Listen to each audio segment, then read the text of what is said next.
And new tonight at 6, RTD's new Westlight rail line begins service on Friday, but now without a safety concern. This afternoon, Copter 4 was flying over the line that goes through a lot of residential areas. Security fencing is meant to keep people off those tracks, but already some people are climbing right through. We asked our investigator, Rick Salinger, to look into the problem that one viewer emailed us about. Rick joining us from 13th and Zephyr and Lakewood. Rick?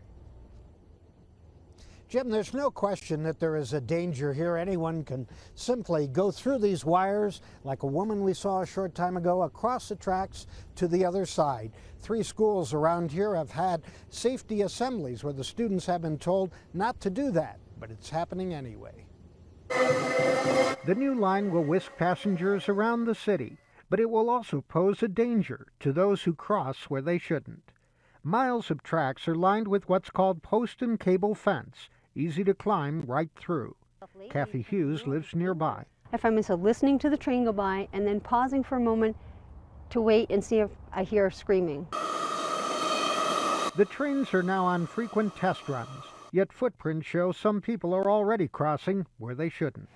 Last week, RTD and West Metro Fire conducted a drill. The scenario today is a victim did not want to walk to the crosswalk, and he jumped the fence and was struck by the train. The danger is real. This picture shows from a distance 2 people walking on the tracks, easily accessible through the fences. Is this adequate fencing? This fencing is the fencing that was chosen by the neighborhoods and by the city to be along the light rail line. The fences that were put along the light rail track were really determined by RTD. Some areas have tall metal fences, but this is all that separates pedestrians from the tracks in many others, some right next to playgrounds. If the bike path drop-off is more than 30 inches, we are required to put up the Omega fencing, which is that black fencing. I'm not talking about the bike path and civilization.